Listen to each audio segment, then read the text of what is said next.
reka ndabereke umusore umwe aboshwe ibyiyumviro byiwe, umusore aboshwe ku rugero rukomeye cyane. Eheraba uyu musore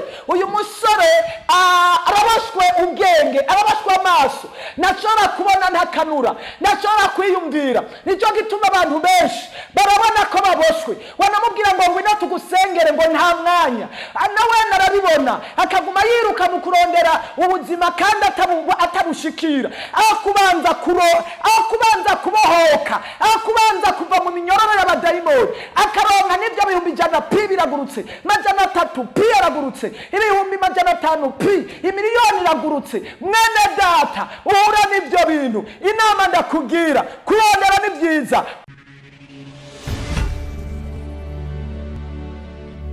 Turabahaye kaze mwebwe mwese abakunzi b'ikiganiro gusenga guhindura ibintu. Jewe ndakibashikiriza nkaba nitwa Pastor Nduwimana Joseph. Ijambo ry'Imana rivuga ngo abantu benshi bishwe no kubera ukutamenya. Abandi baciye umugani mu Kirundi ngo uja mwishyamba utazi ugaca inkoni utazi. Abantu benshi bari mu mabohero mugabo ntibabizi, nico gituma benshi bari mu ngorane zikomeye cyane. Nico gituma Imana yasizeho ijambo ry'Imana ngo ihishure ibihishijwe kugira ngo abantu babone umwidegemvyo. Yesu yaje gusangangura ububasha n'ubushobozi bwa wa mugwanizi kugira ngo abari mu mabohero bave mu mabohero. Nagomba ndagutangariza yuko ikiduhagurukije n'ukubuzima bwawe bwari mu ibohero ukwiye kuva mu ibohero mukamenya ukuri. Bibiliya ivuga ngo nimwamenya ukuri muzohabwa kwidegemvya. Nico gituma abantu benshi bishwe no kutamenya. Imana idufashe cyane. Bari mu bihe by'amabohero ariko nibatahura ko baboshwe. Nico gituma nagomba ko dusangirira ijambo dusoma hariya nyene mu Banyefeso gatandatu ku murongo wa 12. Nico hano ku 12 yavuga ngo kuko abo tunigana atari abanyama n'amaraso ariko n'abakuru baganza iyi si y'umwiza. Hepfo gato havuga ngo mutware ibigwanishwa byose kugira ntimushobore gutsindwa n'ubugunge bwa wa mugwanizi. Hariho benshi rero bamaze gutsindwa n'ubugunge bwa wa mugwanizi, bamaze kwiyakira. Bamwe bavuga ngo nta kundi, ivyo barimwo bamaze kuvyakira. Bamwe bavuga ngo nta kundi, ariko nagomba ndakubwire ukundi kurahari. Naho uri mu ngorane, naho uri mu mabohero wasizwemo na Satani, naho uri mu mabohero wasizwemo abarozi, naho uri mu mabohero wasizwemo n'abadayimoni n'ibyaha n'imwemu mbi, uri mu gahinda, uri mu mubabaro utandukanye, imbere hawe numenga ntagihari, imyaka irarenganye, warigwaniye ubona birananirana. Ariko nasomye ijambo ry'Imana hariya muri Yobu haravuga ngo haracari ibyizigiro. Imana ishimwe ngo haracari ibyizigiro, ngo igiti kibonye amazi ngo kirasubira kikanaga. Haleluya, haleluya, haleluya. Haracari ibyizigiro ko Imana ishobora kugukura mu ibohero umazemo igihe kirekire. Maze iminsi ndiko ndavuga iby'amabohero, ariko uyu munsi nagomba mvuge ku ibohero rijanye n'abadayimoni bakurotesha indoto zijanye no kugusubiza inyuma. Aho naho ni ibohero rimeze ni ibohero ry'abadayimoni bagusubiza inyuma mu ishuri. Iryo ni ibohero ryo kutabandanya, ibohero ryo kugusubiza inyuma. Umupapa akiga amashuri akayarangiza, umumama akiga amashuri, umukobwa umusore akarangiza imanite, akarengeza imanite, kaminuza, mbere na doktora n'ayandi akashobora kuyakora. Mugabo imisi yose akamarota ari mu ishuri, kandi ishuri ryararangiye, amaze imyaka atakiri no mu ishuri. Mugabo imisi yose abadayimoni bakagusubiza mu ndoto uri mu ishuri, bakagusubiza mu indoto wambaye uniforme. Indoto zawe igihe cyose uzobona iyo ndoto umenye ko abadayimoni bagomba kwama wami inyuma. Raba ubuzima bw'ishuri mwene data, ubuzima bw'umwana ari mu ishuri nka primaire n'ubuzima busuzuguritse, n'ubuzima bw'umwana usanga ataragira ibyiyumviro bizima bikuze, ugasanga n'umugabo nkanje, n'umugabo nkawe, n'umugore n'umukobwa, n'umwentetuere, mbere agafise n'akazi. Mugabo imisi yose ugasanga ntiyigera atera intambwe. N'ukubera iki? Uwo muntu abadayimoni baba bamuguma kumusubiza mu buzima bw'inyuma, ubuzima bwo kumusubiza inyuma. Igihe cyose uzoba nurota uri mu ishuri ubusubijwe inyuma mwene data, ishuri nawe urazi ubuzima wari ufise ukiri muri primaire, urazi ubuzima wari ufise uri muri secondaire, ikaramu yisaba niforomo yisaba ikintu icyo aricyo cyose. Rimwe na rimwe rero ibimenyetso byo gusubizwa inyuma mw'ubwo buryo bene uwo muntu nta kintu na kimwe ashobora gushikako, nicyo azofata kiramupfana. Igihe cyose uzorota uri mu ishuri ukarota ukora ikibazo kikunanira, ukarota uri mu ishuri urondera impapuro ukabona urabuze ibyo wandika, ukarota uhabwa amanota mabi, ukarota uri mu ishuri rya segonderi cyangwa kaminuza, ari ishuri ribi mu buzima, ni ishuri ryo gusubizwa inyuma muri primaire. Ukabona uri mu gisagara cya Bujumbura, uri hagati mu gihugu, uri hanze y'igihugu, uri mu bihugu bya kure, mugabo iminsi yose ukarota uri muri primaire hahandi wahora wiga, segonderi hahandi wahora wiga, kandi wari ugeze mu buzima bwo gutera imbere. Bisigura ngo mw'isi y'imwemo abadayimoni bagusubije inyuma, batwaye umugisha wawe inyuma, batwaye ubwenge bwawe inyuma, batwaye ubuzima bwawe inyuma, batwaye kazoza kawe inyuma. Nta kintu na kimwe uzokwigera ushikako mu buzima. Imana igukure mu iryo bohero, nta kindi kimpagurukije atari ugusenga Imana ngo uve mu iryo bohero. Ugasanga amanota yawe gushikara naho urinda uva mu ndoto uri kurarondera impapuro, uri kurarondera amanota, bakamanika ikibazo hariya ukakiraba kikakunanira, mbere ukabona umenga wona gitora, ariko ukabura ibyo ugira, ukabura ibyo ufata kuri tablo, ku mpapuro, ukabura ikaramu, ukabura ibyo wandika, ugahura n'ingorane.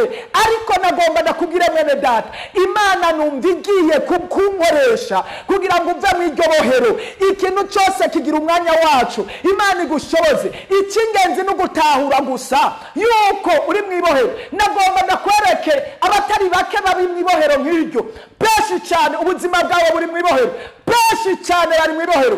Bene abo bantu usanga batagira isaganirizo, kandi bene abo bantu iryo bohero ryo kugusubiza mu ishuri rigutwara ubwenge, ibyiyumviro bikagenda, ukaguma wibaza hamwe utagira n'ibyiyumviro, kaguma uvuga ngo nta kundi. Navuze ngo bamwe baramaze kwiyakira ngo ubuzima bwabo nta kundi n'ubwo nyene. Oya, ntabwo ari ubwo nyene. Aho umuntu asanga ngo ari ingwara akavuga ngo nta kundi nizohitana, mbere no mu kuvuga akavuga ngo ya ngwara yanje, ngo za ngorane zanje, ugasanga bariyakiriye. Rimwe na rimwe ubwo buzima bukagusubiza inyuma iyo uvuka mu biwanyu.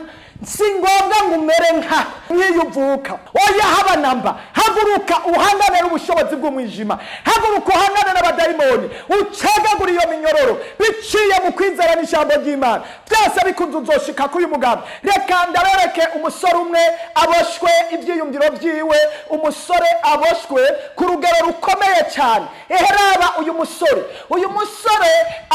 araboshwe ubwenge, araboshwe amaso, nashobora kubona ntakanura, nashobora kwiyumvira. Nicyo gituma abantu benshi barabona ko baboshwe, wanamubwira ngo ngwino tugusengere ngo nta mwanya, nawe narabibona akaguma yiruka mu kurondera ubuzima kandi atabushikira. Aho kubanza kubohoka, aho kubanza kuva mu minyororo y'abadayimoni, akaronka n'ibyo bihumbi 100 biragurutse, 300 yaragurutse, ibihumbi 500 imiliyoni iragurutse. Mwene data, uhura n'ibyo bintu, inama ndakubwira, kurondera ni byiza, kwiruka n'ubuzima ni byiza, ariko banza urondera ubuzima bwo kuva mu ibohero urimo, kuko abadayimoni bagufise mu biganza byawe, baragutwaye ubwenge, ibyiyumviro byawe ntibipasa neza. Uriyumvira ibintu, umugambi ugomba gukora ugacupfira mu nzira ntuwushikeko. N'ubwenge bagutwaye. Rimwe na rimwe ugasanga umuntu agize imigambi 3, 5, umugambi akwiutangura utarahera akacafata uwundi, utarahera agafata uwundi, utarahera agafata uwundi, byose bigapfira rimwe. N'ubwenge baba baratwaye, bararaba ntibabona. Aho ugasanga umuntu arashobora gutabarwa mugabo, aho ariko baramubwira ngo ngwino tukubohore, ngwino tugusengere, ntashobore kuhaja. Abandi badayimoni imbere bakaguma bamubwira ngo hagarika, bakamubwira ngo aho hantu ntuhaje, bakamubwira ngo reka nibigikunda, bakamubwira ngo reka wowe ntugitabagwa, bakamubwira ngo iminsi yararenganye. Oya, ni karaba. Uyu muntu rero bamutwaye ubwenge, bamutwara ibyiyumviro, ivyiyumviro, na wewe hari ivyiyumviro byinshi cyane bagutwaye, ugasanga imigambi irategurwa mugabo ntuyishikako. Imana ikubohore, igarura ivyiyumviro, usubire kubona nk'abandi mu izina rya Yesu Kristo. Si ibyo gusa, uyu muntu ntiyaboshwe mu buryo bw'ubwenge gusa, ariko araboshwe n'ubuzima bwiwe bwose. Amaboko yiwe arabingana aboshwe, none umuntu yoshika ku mugambi yuwe araho ari mu mubabaro gusa. Hari abantu bari mu mubabaro baguma bazungurukira aho bari, baguma bavuga ngo nta ngora, ngo nta kundi, ngo rega ntibigikunda, ngo imyaka ibaye 5, ngo narasenze byaranse, rimwe na rimwe agatangura kuzana intumbero, ngo pasiteri nakaransengeye, ngo mu byumba by'amasengesho baransengeye, ngo n'abana akabaransengeye, ngo rega byarananiranye. Oya, ntibyananiranye, ahubwo bateye amabomba hatariho, ahubwo basengeye ibitari byo. Igihe cyose utaramenya ikintu ugwaye ukajya kwa muganga, naho waba urwaye malariya bakaguha paracetamol bataramenya umugera wa malariya, umutwe uzokira, ariko iyo mwanya uzokongera ugaruke kuko batavuye suruse y'ingwara. Nagomba umenye suruse y'ubuzima bwawe aho ubohewe. Menya ko ari abarozi, menya ko ari ibyaha, menya ko ari karondirondi y'iyo ukomoka, menya ko ari iby'umuryango wagendeyemo, menya yuko hari ibintu bagutwaye. Uragomba kumenya ibintu. Nimba uri hafi mu gisagara, gerageza utere intambwe, wandike inimero zacu tugufasha gusenga. Naho waba uri hanze y'igihugu turashobora gufasha abantu. Hari abantu baboshwe kandi turiko turasengera tukabona Imana ibagirira neza. Gerageza nawe wishiremwo kwinanata, utegerezwa kurondera ingene wova mu mabohero. Reka kugumuzungago uzungurukira aho uri, uzungurukira aho uri n'imodoka yashaye yagiye mu bunyerere, amapine aguma niyigaritera imbere nk'impene iya iboshwe. Impene iri ku kiziriko irarisha ubwatsi ngaha buheze ikakiguma ngaho, yanduruka ipfa cyangwa ugasanga yonze kubera ubwatsi bwaraheze. Nagomba nkubwire ngo ubwatsi buracariho, amasezerano aracariho, umugisha urahari, ubushobozi burahari, ineza irahari. Birakenewe kuca ibyo biziriko gusa. Imana yampamagaye kugira ngo nshobore kukubohera mwene data uboshwe. Imana yampagurukije kugira ngo mvuga amabohero abosha abantu uko yoba ari kose, kugira ngo abantu bave mu mabohero. Imana yo mwijuru numva afise umubabaro w'abantu bari mu mabohero. Imana idutabare abari mu mabohero y'ibyaha bitandukanye, bari mu mabohero, amabohero y'ubuzima bwabo, amabohero y'ibifadika, amabohero mu buryo bw'impwemu, amabohero mu ngo zabo, amabohero kutabyara, amabohero y'ubugumba, amabohero kudatera imbere, amabohero gufata byanka, amabohero. Yesu yaje ari nyinshi y'ibibazo, ijambo rifise ubugingo ribohora. Uyu musore yaraboshwe, ariko kubera habaretse umubohora mu bwenge no mu maboko. Haleluya, ubuzima bwiwe burabohotse. Yesu yaje kukubohora. Yesu yahagurukije abakozi kugira ngo bakubohore. Yesu yahagurukije ijambo. Haleluya, kugira ngo rikubohore. Mana, gendera uyu muntu, gendera mu bwenge bwiwe, gendera mu byiyumviro byiwe, aho yoba ari hose amenye yuko umuntu ashobora kuva mu mabohero, areke kwakira ibyago nk'ibyiwe, areke kwakira urupfu nk'ugwiwe. Naho yoba ari ahantu hameze gute, hari hasigaye akantu gatoya ngo apfe, urafise ubushobozi. Jambo ryawe ryambwiye ngo amaboko yawe Yesu si magufi ngo nanirwe gukora, ugutwi kwawe ntikwapfuye ngo kunanirwa no kumva. Icobo uyu muntu agatahura yuko ari mu ibohero kandi bigikunda yuko yova mu ibohero. Ijambo ndangirije ko mwene data kutarapfa birashoboka kuva mu ibohero. Haleluya, kukiriho birashoboka kuva mu ibohero. Ko Yesu akiri ku ngoma birashoboka gutsinda abadayimoni nawe ukidegembya nk'abandi. Mana, ndasengera umuntu, tabara uyu muntu, mukure mu mubabaro, mwiboheramo mu gahinda, mu ngorane izo arizo zose. Ndazi ko ushoboye Mwana. Tabara uyu muntu ubashwe mu byiyumviro, ubashwe mu bifadika, ubashwe mu mutima, ubashwe mu mugisha, mu buryo bwose. Ndasenza Imana ngo imubohore mu izina ry'umwami wacu Yesu Kristo. Amen.